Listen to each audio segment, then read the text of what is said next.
तभी तो ये लिखा गया कि दुख खाओ मेरी तो सो बनी। बोले किसी के साथ मेरी नहीं बनती है। एक परिवार में 4 सदस्य हैं और चारों दुखी हैं। जब चारों दुखी हैं तो कौन किसके दुख को कम करे? किसके पास जाओगे आप दुख कम करने? जो स्वयं बीमार है वो दूसरे का क्या इलाज करेगा? संसार का हर व्यक्ति आज बीमार है, हर व्यक्ति दुखी है, और दुखी के पास जाओगे आप और अपने दुख बताओगे तो उससे वो सुन सकता है कि तो आपके दुखों का इलाज नहीं कर सकता है। तो हम किसके पास जाकर के अपने दुख बताएंगे? किसके पास बताएंगे? अरे ये दुख खाओ शब्द कहता है, इसमें संसार में जितने दुख दर्द हैं उन सारों का संग्रह इस शब्द में हो चुका है। मेरे दुखों का नाश हो। कोई व्यक्ति धन से दुखी है, उसके पास धन नहीं है तो वो दुखी है। कोई व्यक्ति है वो अपने शरीर से दुखी है, बहुत इलाज करवाता है, बहुत पैसा खर्चा करता है, कई हॉस्पिटल्स जा चुका है तो भी उसकी बीमारी का इलाज नहीं होता, तो वो दुखी नहीं रहेगा। ये भी तो एक दुख है कि हमारे शरीर का इलाज नहीं होता है। मेरा घुटना दर्द होता है, पीठ दर्द होती है, लगातार बीमारियां बनी है, लगातार खांसी है, बुखार है या नाना प्रकार की बीमारियां हैं। ये भी तो एक दुख है। ये दुख जब तक शांत नहीं होगा क्या तुम्हारा धर्म में मन लगेगा?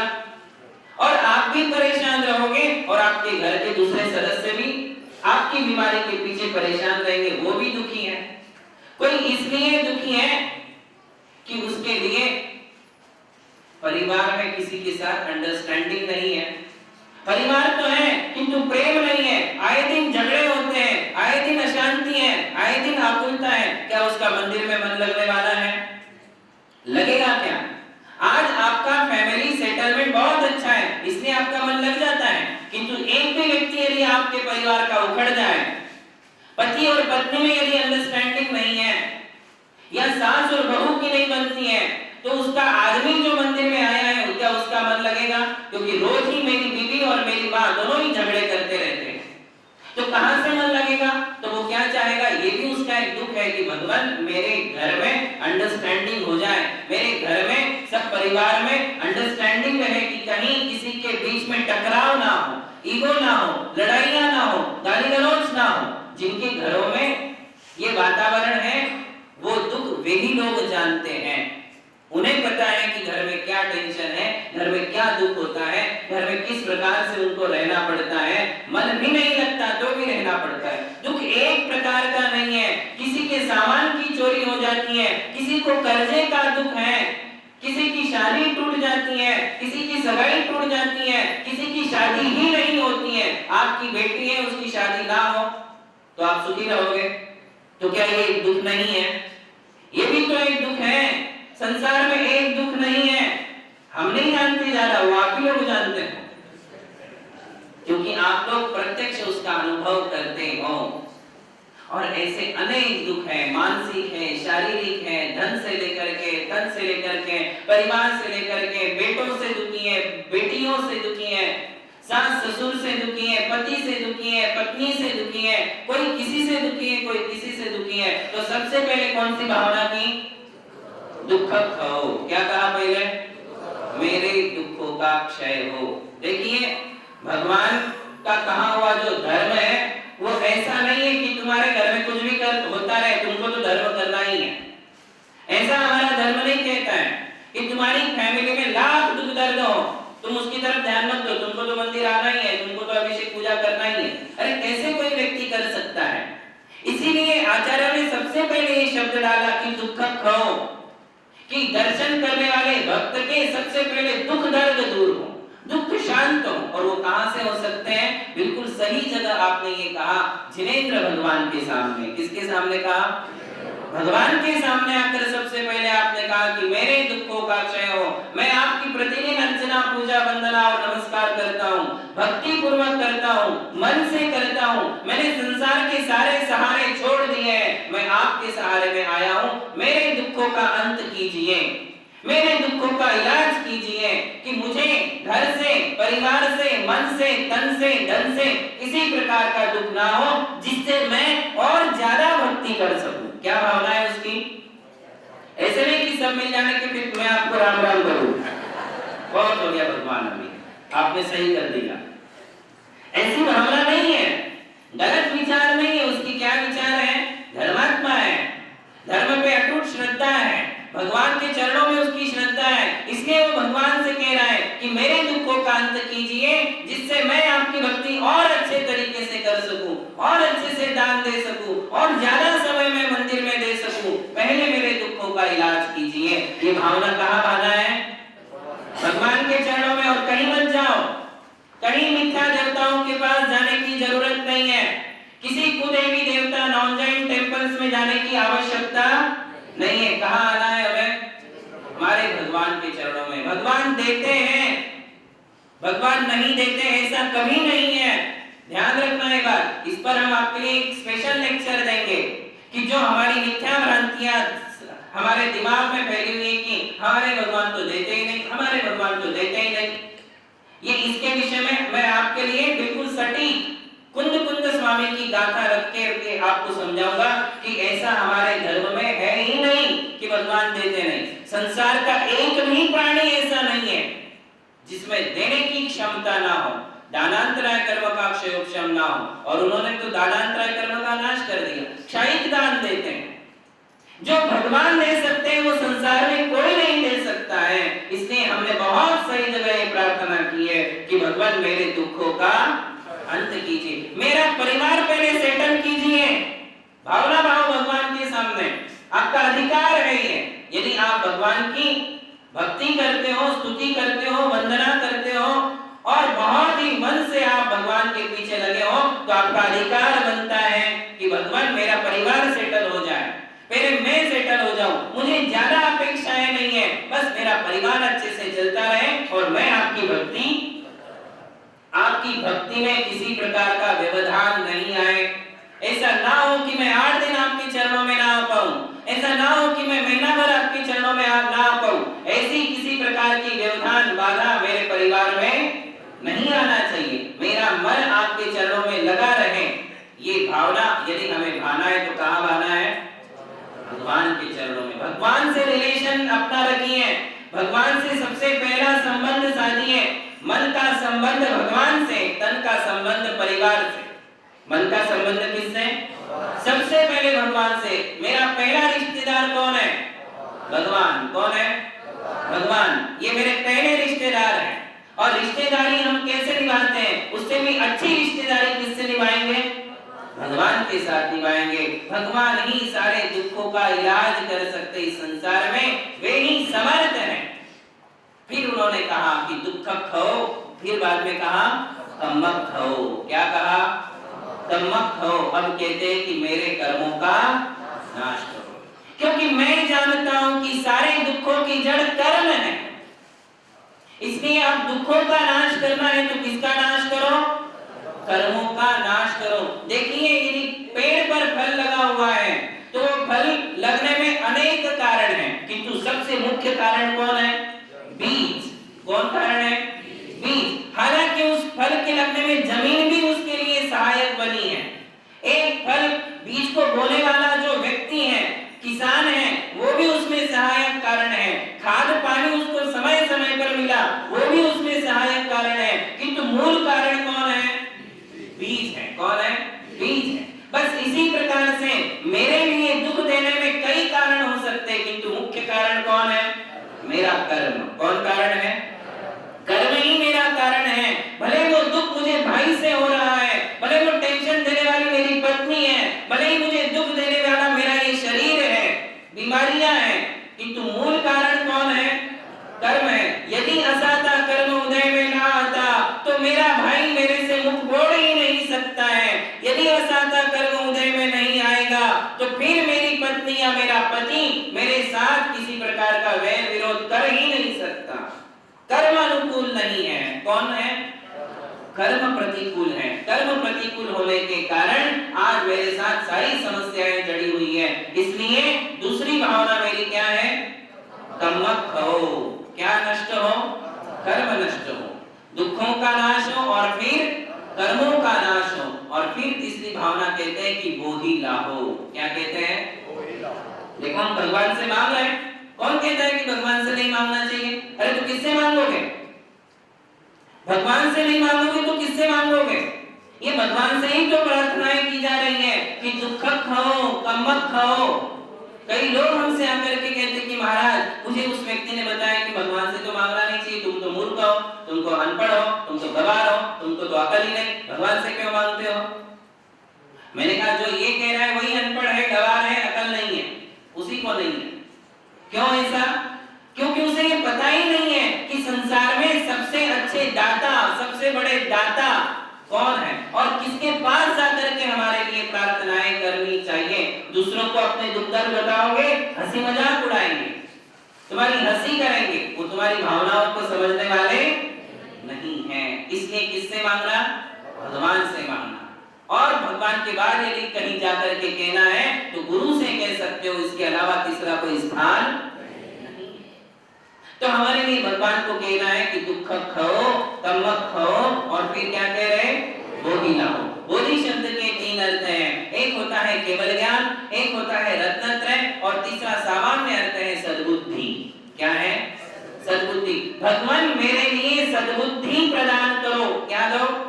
बुद्धि दो। क्योंकि दुखों का नाश करना है तो कर्मों का नाश जरूरी है, और कर्मों का नाश करना है तो क्या जरूरी है? अच्छी बुद्धि जरूरी है। बुद्धि सबके पास है किंतु अच्छी नहीं है ना। जहां काम करना चाहिए वहां काम नहीं करती है ना। जैसी बुद्धि चाहिए वैसी बुद्धि नहीं है, दुर्बुद्धि है, कुबुद्धि है। इसमें मुझे कौन सी बुद्धि दो? सद्बुद्धि दो। यदि कहीं मेरे कर्म बहुत ज्यादा बलवान हैं, भक्ति करने के बाद भी कईयों के जीवन में दुख दर्द बने रहते हैं, तो वहां मेरी सद्बुद्धि को किसी प्रकार की आज नहीं आना चाहिए। कई लोग बहुत धर्म करते हैं, वाकई में मन से करते हैं, धन से करते हैं, और मन से धर्म करने के बाद भी उनके दुखों का इलाज नहीं हो रहा है, तो फिर उनका धर्म से मन उठ जाता है कि इतना करने के बाद भी नहीं होता, क्या है इस धर्म में? अब यही सद्बुद्धि का रोल है। यहाँ तुम्हारी सद्बुद्धि काम करना चाहिए। भगवान से कहो कि ऐसे समय में धर्म से मेरा मन नहीं हटे, क्योंकि ध्यान रखना, यदि भक्ति करने के बाद, बहुत ज्यादा धर्म करने के बाद भी तुम्हारे दुख अभी तक बने हुए हैं, इसका मतलब कर्म बहुत ज्यादा प्रबल है। कौन प्रबल है? और तुम्हारे द्वारा किया जाने वाला धर्म अभी उतना प्रबल नहीं है। धर्म कभी दुख देता ही नहीं। तुमने भगवान के ऊपर कैसे डाल दिया कि इतनी भक्ति करने के बाद भी नहीं मिल रहा, आपकी भक्ति में कोई दम नहीं है। इसका मतलब कौन कमजोर है? भगवान कमजोर है कि वो आदमी कमजोर है? आदमी कमजोर है, उसकी भक्ति कमजोर है। तो ऐसे समय में मेरी बुद्धि बनी रहे।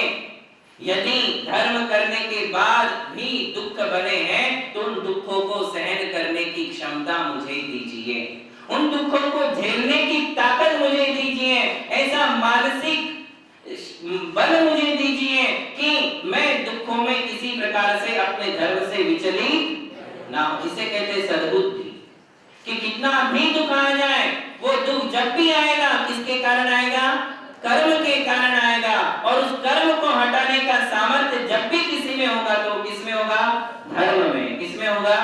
धर्म में। अभी यदि तुम्हारा दुख जो का त्यों बना हुआ है तो इसका मतलब आपके धर्म में अभी उतनी शक्ति या अतिशय प्रकट नहीं हुआ है। कर्म बहुत ज्यादा हावी है, कर्म बहुत ज्यादा शक्तिवान है, इसलिए आपके दुख बने हैं। फिर भी धीरे धीरे धीरे धीरे धर्म करते रहो, करते रहो, करते रहो। एक दिन आपके कर्मों की श्रृंखला टूट जाएगी। इसलिए सद्बुद्धि बनी रहे। मेरे जीवन में जब भी ऐसे योग आते हैं, बहुत ज्यादा दुखों के पहाड़ आते हैं, तब भी मैं आपके चरणों का ध्यान रखूं, मैं आपको ना भूलूं, मैं धर्म को ना भूलूं, मैं नमोकार को ना भूलूं। नमोकार से, भगवान से, गुरुओं से मेरी आस्था ना टूटे। इसलिए मुझे क्या चाहिए? सद्बुद्धि। तीसरी चीज मांगी। पहली कौन सी मांगी?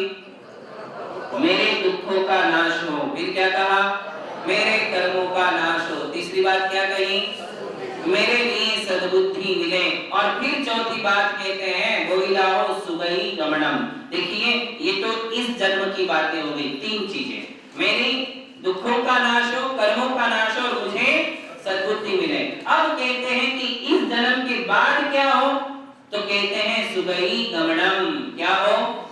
मेरा सद्गति गमन हो। आज मुझे इतनी अच्छी गति मिली है, मनुष्य पर्याय मिली है, जैन कुल मिला है, जैन मंदिर मिला है, जैन गुरु मुझे मिले हैं, वाणी श्रवण करने का अवसर मुझे मिला है, धर्म करने का अवसर मिला है। अब अगले जन्म में इससे भी बेटर सिचुएशन मुझे मिले, इससे लोअर सिचुएशन में नहीं जाऊं। ऐसा ना हो कि अगले जन्म में आपके दर्शन ही बंद हो जाए, ऐसा ना हो कि जिनवाणी का श्रवण ही ना मिले, ऐसा ना हो कि ऐसी पर्याय में चला जाऊं जहां धर्म से दूर दूर तक कोई संबंध नहीं है। ऐसी पर्याय मुझे सदगति गमनम, सुगति गमन, मेरी अच्छी गति हो।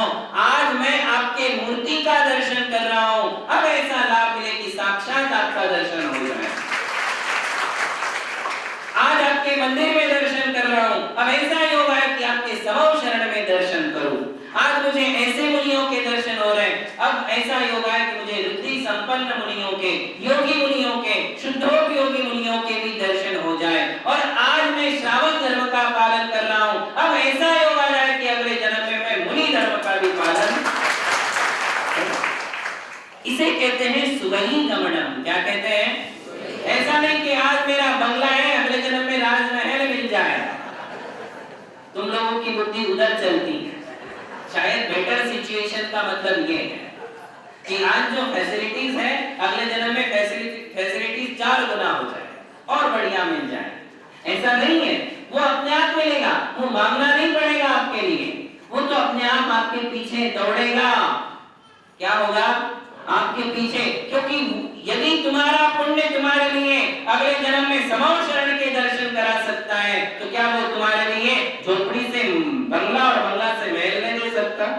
अवश्य नहीं देगा, किंतु उसे मांगने की आवश्यकता नहीं। दुख खो एक बात अलग है, दुख खो मेरे दुखों का नाश हो ये एक बात अलग है। और ये जो है, ये तो आपकी अभी तृष्णाएं भड़क रही हैं, अभी आपकी आशाएं बोलने लग गई कि नहीं इससे बेटर चाहिए, इससे बेटर चाहिए। ये हम नहीं कह रहे। मेरे लिए दुखों का नाश इसलिए हो कि मैं अच्छे रीति से और धर्म ध्यान कर सकूं, इसलिए दुख हो, तमक हो, बोहिला हो, सुगहि गमनम। अब सुगहि गमनम यदि चाहिए तो उसके लिए क्या चाहिए? तो कहते हैं समाधि मरणम। क्या होना चाहिए? क्योंकि यदि समाधि मरण नहीं हुआ, यदि अंत समय में नमोकार का ध्यान नहीं रहा, यदि अंत समय यदि खाने पीने में ध्यान चला गया, अंत समय में वेदनाओं में गया, वेदनाओं में रोने धोने में यदि मेरी मृत्यु हो गई, प्राण चले गए, तो तुम्हारे जीवन भर का धर्म किया कराया रह जाएगा। और अंत समय का जो वो क्षण है, वो क्षण तुम्हारे लिए कहाँ ले जाएगा? तिर्यंच पर्याय है। कहाँ ले जाएगा? तिर्यंच पर्याय में ले जाएगा। इसलिए सुगति गमन के लिए आवश्यक है समाधि मरण। क्या आवश्यक है? यदि आप किससे मांग रहे हो? भगवान से मांग रहे हो। पूज्यपाद आचार्य कहते हैं, आबाल्यात् जिन देव देव भवता श्रीपादयो सेवया। हे भगवान, मैंने आबाल्यात् बचपन से लेकर के आज तक आपकी भक्ति की है, मुझे इस भक्ति का फल कुछ नहीं चाहिए। अंतिम समय में प्राण प्रयाण क्षण, जब प्राण इस घट से बाहर निकलेंगे, तब मेरे ध्यान में, तब मेरी आंखों के सामने, तब मेरे कानों में केवल आप ही आप होना चाहिए। इससे बढ़कर और मुझे भक्ति का कोई फल नहीं चाहिए। जब प्राण गमन करेंगे उस समय नमोकार मेरे घट में हो, आपकी छवि मेरी आंखों में हो, आपकी वाणी मेरे कानों में हो। इससे बढ़कर और भक्ति का फल मुझे नहीं चाहिए। इसे कहते हैं समाधि मरण। महावीर भगवान की जय।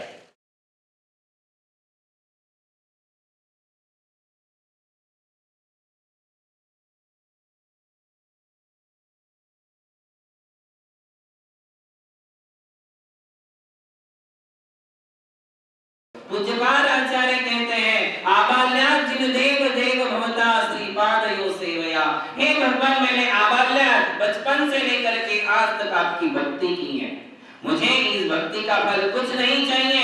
अंतिम समय में प्राण प्रयाण क्षण, जब प्राण इस घट से बाहर निकलेंगे, तब मेरे ध्यान में, तब मेरी आंखों के सामने, तब मेरे कानों में केवल आप ही आप होना चाहिए। इससे बढ़कर और मुझे भक्ति का कोई फल नहीं चाहिए। जब प्राण गमन करेंगे उस समय नमोकार मेरे घट में हो, आपकी छवि मेरी आंखों में हो, आपकी वाणी मेरे कानों में हो। इससे बढ़कर और भक्ति का फल मुझे नहीं चाहिए। इसे कहते हैं समाधि मरण, और फिर अंत में कहते हैं जिन गुण संपत्ति हो मध्यम।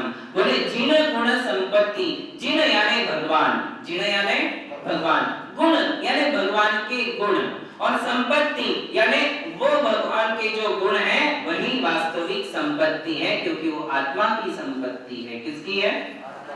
और वो जिन गुण संपत्ति क्या है? तो चार चीजें हैं, अनंत ज्ञान, अनंत दर्शन, अनंत सुख, अनंत शक्ति। ये चार जिनेंद्र भगवान के गुण माने जाते हैं। वो गुण मेरी आत्मा में भी है, प्रत्येक आत्मा में ज्ञान, दर्शन, सुख और वीर्य है, किंतु अनंत नहीं है। क्या नहीं है? अनंत नहीं है। तो मेरे वे चारों गुण चरम सीमा को प्राप्त हो जाए, जैसे आपके गुण हैं वैसे ही वे गुण मुझे भी मिले। अथवा जिन गुण संपत्ति में जैसे आप वीतराग हो वैसे भी मैं वीतराग बन जाऊं। राग, द्वेष, क्रोध, मान, माया, लोभ, ईर्ष्या, मात्सर्य, वासना, इन सारे विकारों की दलदल से मुझे ऊपर उठा लो और मुझे भी अपने समान बना लो। ये अंतिम भावना है। कौन सी? जिन गुण संपत्ति हो मध्यम। किंतु सबसे पहले क्या है? दुख खो। जो दुख खो नहीं कर पाएगा वो जिन गुण संपत्ति क्या प्राप्त करेगा? लोग कहते हैं कि भगवान के पास तो सिर्फ ये मांगो कि मैं भगवान बन जाऊं। अरे उसको इंसान तो बनने दो, वो एक अच्छा इंसान बन जाए, वो एक अच्छा गृहस्थ बन जाए, वो एक अच्छा धर्मात्मा बन जाए, वो एक अच्छा सम्यक दृष्टि बन जाए, फिर कभी वो भगवान बनेगा। किंतु पहले ही भगवान बनाने की होड़ में यदि लगा दोगे तो वो इंसान भी नहीं बन पाएगा और भगवान भी नहीं बन पाएगा। इसलिए सीक्वेंस है, बहुत ही बढ़िया है। देखो इसमें विज्ञान है, इसमें कुछ ऐसे कारण हैं, तर्क है, उसके कारण ये सीक्वेंस बिल्कुल परफेक्ट है। दुख खो, कम्म खो, बोधिला हो, सुगरी गमनम, समाहि मरणम और जिन गुण संपत्ति हो। बात समझ में आई सबके लिए? एक बार हमारे पीछे बोलिए, नित्य कालम। कैसे बोलना है? याद है किसी को? कैसे बोलने को कहा था? अंतिम पंचांग नमस्कार में हम ये बोल रहे हैं, भावना बहा रहे हैं और हाथ जोड़ करके बोल रहे हैं। अंतिम पंचांग नमस्कार में पहले तो हम ऐसे ही बोलेंगे, नित्य कालम, हाथ जोड़िए। अब आप जो है 3 बार जो आवर्त करेंगे उसमें 3 शब्द बोलेंगे, अच्छेमी, पूजेमी, वंदामी। अब शिरोन्नति करेंगे, नमस्कामी। और अब आप पंचांग नमस्कार में बोलोगे, दुख खो, कम्म खो, बोधिला हो, सुगरी गमनम, समाहि मरणम, जिन गुण संपत्ति हो मध्यम। सब आ गया इसमें, धर्म, अर्थ, काम और मोक्ष। क्या क्या आ गया? चारों पुरुषार्थों में हमने भगवान से सिद्धि मांग ली कि मुझे धर्म, अर्थ, काम और मोक्ष चारों पुरुषार्थों में सफलता मिले। ये इस प्राकृत शब्दों का अर्थ हो चुका है। तो इस प्रकार हमने क्या किया? तीसरा पंचांग नमस्कार भगवान को किया। उस समय हमने ये प्रार्थना भगवान के चरणों में रखी। ये पंचांग नमस्कार करने के बाद अब आपके लिए लौटना है। क्या करना है? लौटना है। किंतु लौटने के पहले और भी कुछ फॉर्मेलिटीज बाकी हैं, और भी कुछ क्रियाएं बाकी हैं। जैसे भगवान का जो अभिषेक का गंधोदक है वो हमारे लिए लगाना है, चंदन हमारे लिए सिर पर लगाना है। किंतु उसके पहले भी कुछ है। यदि मंदिर में शासन देवी देवता है, देखिए उनकी उपेक्षा नहीं कर सकते हो आप, उनकी उपेक्षा करके हम बाहर नहीं निकल सकते हैं। यदि मंदिर में शासन देवी देवताओं का स्थान है तो उनके पास जाकर के उनके सम्यक दर्शन का, उनकी भक्ति का, उनकी शासन में अनुरक्ति का आपको सम्मान करना है। किसका सम्मान करना है? ये शासन देवता का सम्मान नहीं है, ये किसका सम्मान है? उनके सम्यक दर्शन का सम्मान है। किसका है? यदि ये कुदेव होते तो जैन मंदिर में क्यों होते? जैन मंदिर के बाहर नहीं कर देते। किंतु आज हजारों साल प्राचीन काल से हम शासन देवी देवताओं का स्थान प्राचीन मंदिरों में देख रहे हैं। जितनी भी प्राचीन प्रतिमाएं उत्खनन में निकलती हैं जमीन से बाहर, आप उनमें देख रहे हो कि शासन देवताओं का स्थान उसमें बना हुआ है। और आप पूरे भारतवर्ष में जितनी भी प्राचीन प्रतिमाएं हैं, खड़ी हैं, पद्मासन में, खड़गासन में, उनके बिल्कुल नजदीक में ऐसे लगे हुए, चाहे एमपी में जाइए, यूपी में जाइए, कर्नाटक में जाइए, तमिलनाडु में जाइए, जो प्राचीन प्रतिमाएं मिलेगी। आज तो हम अलग स्थान बनाते हैं शासन देवताओं देवताओं का पहले कहाँ स्थान होता था? उसी मूर्ति में स्थान होता था उनका, और नीचे ही उनके लेफ्ट हैंड में यक्षिणी और राइट हैंड में यक्ष की मूर्ति बनाई जाती थी। देखिए ये बहुत बड़ी बात है और चिंतनीय बात है कि सौदर इंद्र की प्रतिमा क्यों नहीं लगाई, जो पांचों कल्याणक करता है? ईशान इंद्र की प्रतिमा क्यों नहीं लगाई? शची देवी की प्रतिमा क्यों नहीं लगाई? ये आप पूछ सकते हो। हजारों साल पुराना प्राचीन इतिहास है। आचार्य नेमी चंद्र देव, जिन्होंने गोमट सार, जीव कांड, कर्म कांड, लप्ती सार, चपना सार और एक कौन सा त्रिलोक सार, ऐसे 5 कर्म सिद्धांत ग्रंथों की रचना की, जो आज पॉपुलर है।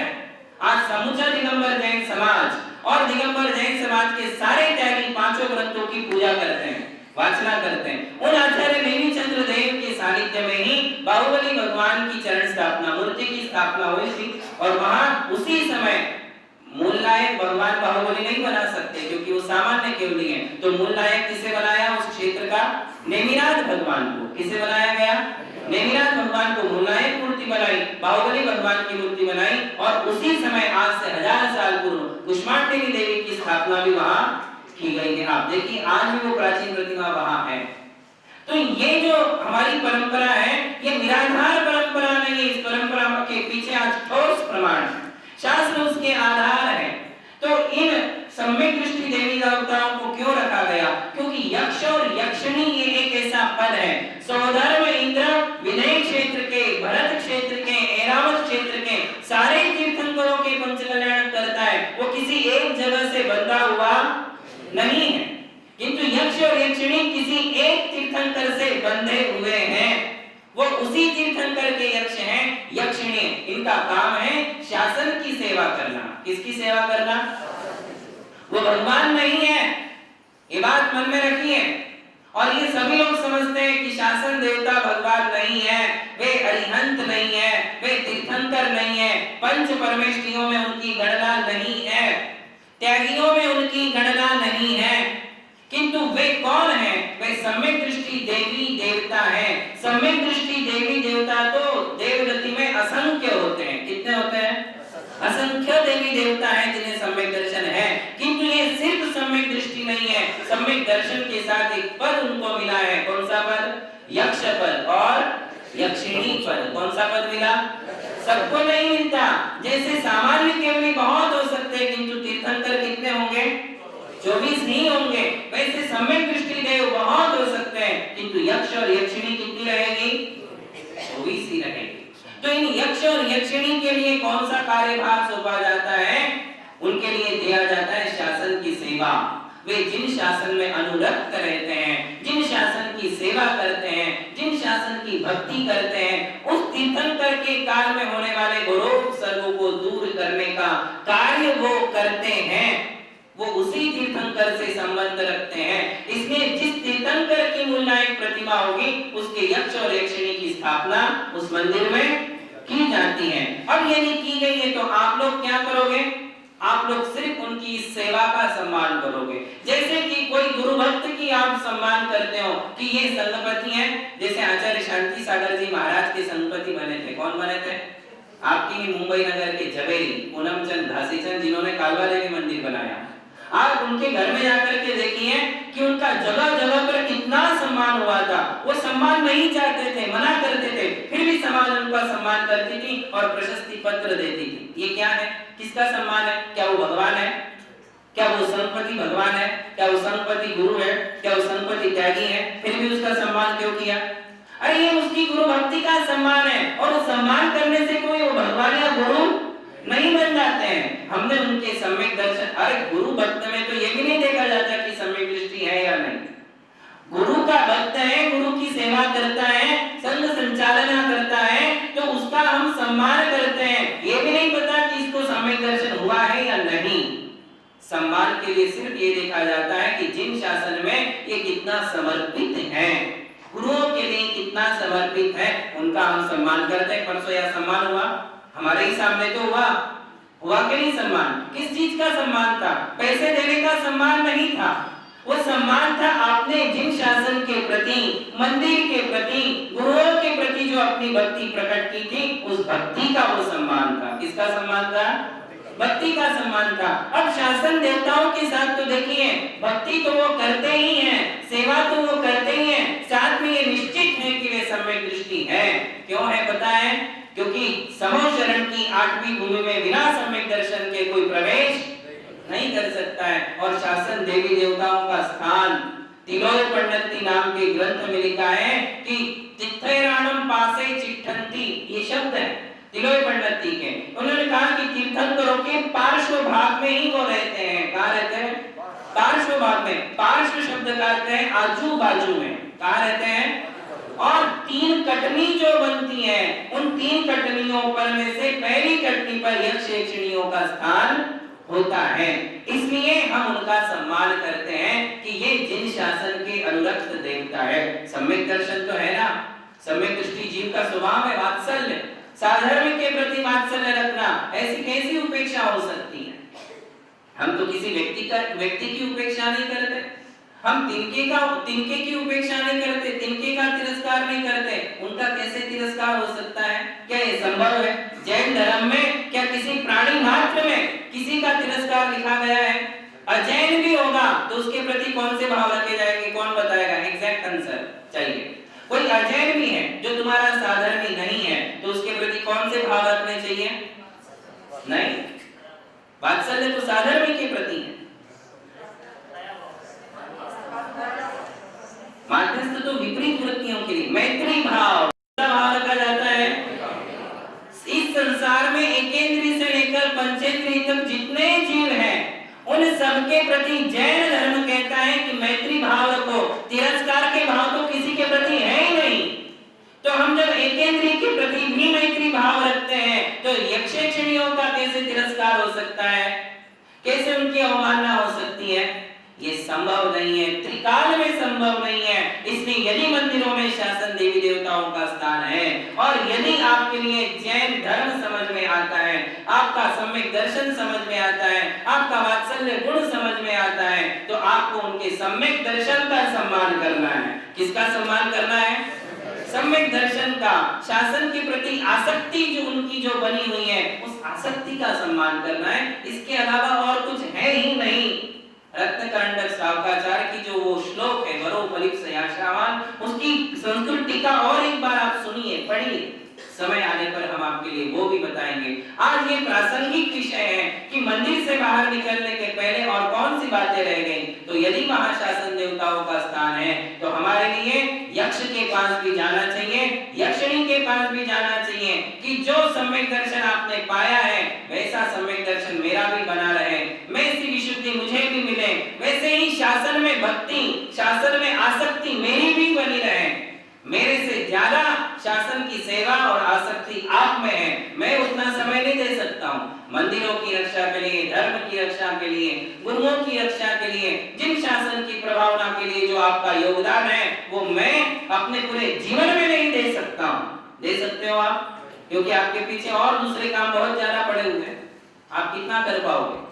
तो वो आप में है, उस गुण का सम्मान हम आपके लिए एक अर्घ्य समर्पण करके करते हैं। पूज्यपाद आचार्य ने और पूज्यपाद आचार्य श्री से लेकर जितने आचार्यों ने अभिषेक पाठ की रचना की है, प्राचीन है, तो उन प्राचीन अभिषेक पाठों में यक्ष यक्षिणी अथवा देवताओं के लिए 3 शब्दों का प्रयोग किया है। एक है प्रतिगृह्यताम प्रतिगृह्यताम, एक है यजाम है, या फिर कहते हैं अर्घ्यम गृहाण गृहाण, क्या कहते हैं, या फिर अर्घ्यम समर्पयामि निर्वपामिति स्वाहा। ये उनके लिए प्रयोग नहीं किया जाता। क्या प्रयोग करते हैं? अर्घ्यम समर्पयामि। ये किसका काम है? हमारा नहीं। हम भी देव दर्शन करते हैं किंतु हम अपने देव दर्शन में भगवान के प्रति अपनी भावनाएं समर्पित करते हैं। आपको भगवान के साथ साथ यक्ष यक्षिणियों के प्रति भी अपनी भावनाओं को रखना है और वहां जाकर के आप एक अर्घ्य उनके लिए चढ़ा सकते हो। उससे आपके सम्यक दर्शन में और विशुद्धि ही होने वाली है। एक बात ध्यान में रखो कि लोग कहते हैं कि उनको कोई भगवान मानता है, और मैं दावे के साथ कहता हूँ कि जो लोग यक्ष यक्षिणियों को मानने वाले हैं उन लोगों के लिए रात की आधी नींद में उठाओ और आधी नींद में पूछो कि तेरा भगवान कौन है, वो महावीर का ही नाम लेगा, वो यक्ष यक्षिणी का नाम नहीं लेगा। देखिए जो बात है वो है, वो महावीर को ही अपना भगवान कहता है, वो वीतराग देता है। कोई पद्मावती को मानने वाला पद्मावती को भगवान नहीं कहता है। अरे ये क्या बात है, कौन सी नई नई बातें सिखा रहे हो। परिवार में जाकर के यदि आपके लिए कोई परिवार में आए नया आदमी, और नया आदमी आकर के आपके बच्चे को सिखाए, देख बेटा दादा को दादा ही मानना, पापा को पापा ही मानना, पापा को दादा मत मानना, ये कौन सी नई बात सिखा रहे हैं।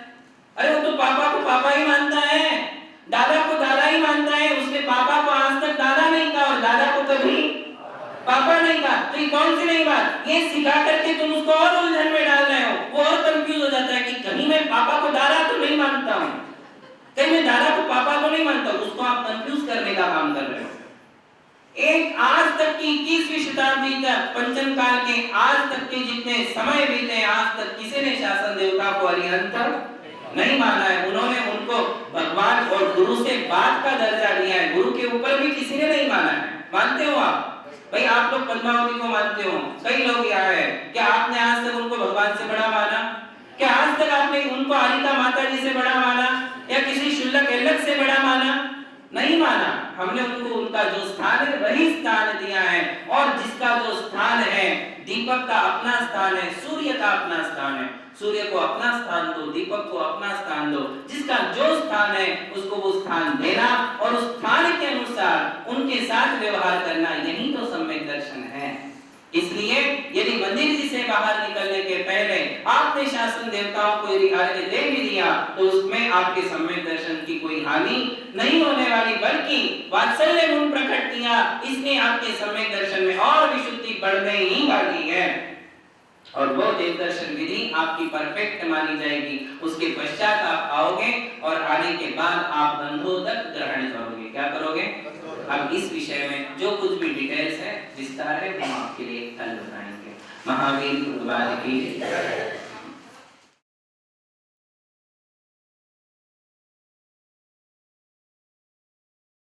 जैन धर्म में स्थापनाओं का बहुत ही बड़ा महत्व दर्शाया गया।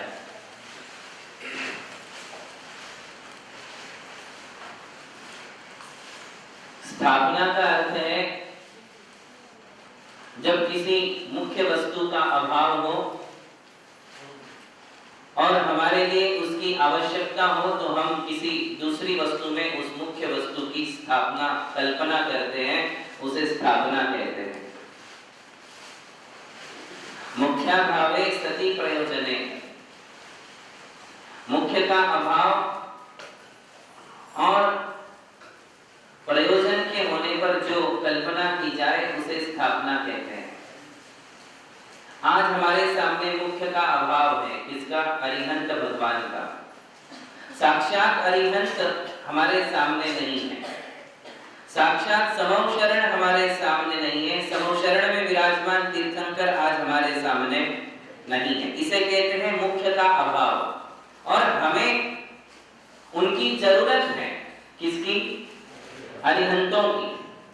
अरिहंत आज समौशरण में विराजमान नहीं है, आज समौशरण नहीं है, साक्षात तीर्थंकर नहीं है, और हमें उनकी जरूरत है, क्योंकि हमें उनकी आराधना करना है, हमें उनकी पूजा करना है, हमें उनके निमित्त से अपने परिणामों को सुधारना है, अपने जीवन में परिवर्तन लाना है, अपने स्वभाव में परिवर्तन लाना है।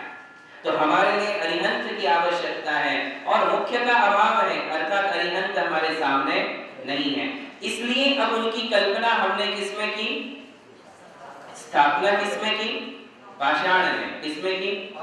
इसे कहते हैं स्थापना, कि मुख्य नहीं है किंतु हमें उनकी जरूरत है, इसलिए उनकी कल्पना किसी अन्य वस्तु में करना। और हम ये देखते आए हैं कि हमारे दिगंबर जैन धर्म में हम अरिहंतों की स्थापना पाषाण में करते हैं, रत्नों में करते हैं, सोने की मूर्ति में, चांदी की मूर्ति में, रत्नों की मूर्ति में और पाषाण की मूर्ति में हम उनकी कल्पना करते हैं। केवल कल्पना नहीं करते, उसका एक बृहत अनुष्ठान करते हैं। और वो आप सबके लिए पता है, उसे हम पंच कल्याणक कहते हैं, महोत्सव करते हैं। केवल ऐसा नहीं कि एक जयपुर से हमने मूर्ति बनवा ली और लाकर के मंदिर में रख दी, किसी में आप भगवान की कल्पना करिए, ऐसा सामान्य उसका प्रोसीजर नहीं है। इसकी एक विशेष विधि होती है। उसी विधि विधान के तहत वो मूर्ति एक भगवान की गरिमा को प्राप्त हो जाती है। उसे हम पंच कल्याण प्रतिष्ठा, अंकन्यास, सूर्य मंत्र आदि की विधि से उसमें हम भगवान की कल्पना करते हैं। अब कहा ही गया है कि साक्षात अरिहंत के दर्शन से जो पुण्य होने वाला है या साक्षात अरिहंत के दर्शन से जो कार्य होने वाले हैं वे सब के सब भले ही ना हो, किंतु अब उनकी मूर्ति के साथ हम जो भक्ति रूप व्यवहार करेंगे उससे हमारे लिए तीव्र पुण्य कर्म का बंध और पाप कर्मों का संवर और निर्जरा हमारे लिए होती है। पीछे बंधे हुए जो हमारे पाप कर्म हैं वे पाप कर्म अरिहंत भगवान की मूर्ति के दर्शन मात्र से विलय को प्राप्त हो जाते हैं। वो अतिशय उस मूर्ति में आ जाता है। हालांकि मूर्ति अचेतन है, अचित्त है, उसमें जीव नहीं है, किंतु हमने उसमें एक विशेष विधि पूर्वक अरिहंत भगवान की स्थापना की है। मुनियों के द्वारा उसमें सूर्य मंत्र दिए गए हैं और विशेष प्रकार की प्राण प्रतिष्ठा उसमें की गई है। अब वो मूर्ति नहीं रही, वो भगवान बन गए। क्या बन गए? भगवान। तो उसमें एक श्लोक आता है, 3 बातें उसमें बताई है कि किसी भगवान की मूर्ति में पाषाण की कल्पना करना और मंत्रों में अक्षरों की कल्पना करना और गुरुओं में सामान्य व्यक्ति की कल्पना करना कि ये गुरु क्या है, हम जैसे ही तो है, हमारे जैसा ही तो शरीर है, हम जैसे ही तो होते हैं। तो किसी गुरु में सामान्य इंसान की कल्पना करना या किसी भगवान की मूर्ति को पाषाण कह देना या किसी मंत्र को सामान्य अक्षर की कल्पना करना, ऐसा करने से त्रयाणाम नरक स्थिति, उनकी नरक आयु का बंध उनके लिए होता है। यहाँ तक प्रतिष्ठा शास्त्रों में लिखा है कि जिस मूर्ति में प्राण प्रतिष्ठा हो गई, पंच कल्याणक जिसके हो गए, तीर्थंकरों की स्थापना जिसमें हो गई, सूर्य मंत्र जिसमें दिए गए, अब वो पाषाण नहीं रहा, वो क्या बन गए? भगवान बन गए। अब उनमें हमें केवल भगवान को ही देखना चाहिए। अब उसमें पाषाण, पीतल, पंचधातु, अष्टधातु और रत्न, सोना, चांदी आदि बातें गौण हो गई। अब वो क्या बन गए? भगवान। चाहे वो सोने की मूर्ति हो, चाहे वो पीतल की हो, चाहे अष्टधातु की हो, किंतु उनमें समान भगवत्ता अब निर्माण हो चुकी है, समान भगवत्ता आ चुकी है। इसलिए अब उनके लिए हमें किसी प्रकार की दूसरी कल्पना नहीं करते हुए केवल भगवान की कल्पना करना चाहिए। और उसमें कहा गया है कि ऐसा यदि जिनबिंब है, ऐसा जिनबिंब जिसमें विधि पूर्वक मुनियों के द्वारा और एक अच्छे आचरण वाले विधि विधान के जानकार प्रतिष्ठाचार्य के द्वारा जिसमें तीर्थंकर की स्थापना की गई है, उस जिनबिंब के दर्शन से विधत्ति और निकाची जैसे कर्म भी नष्ट हो जाते हैं। ऐसे कर्म जो कड़ी तपस्या से नष्ट नहीं हो पाते हैं, वो कर्म केवल जिनेंद्र भगवान के दर्शन से नष्ट हो जाया करते हैं। ये जिनेंद्र भगवान के दर्शन की महिमा है, आप इसे सामान्य नहीं समझे। इसीलिए तो हम सीधे सीधे जाकर के भगवान को नहीं छूते हैं। छूते क्या?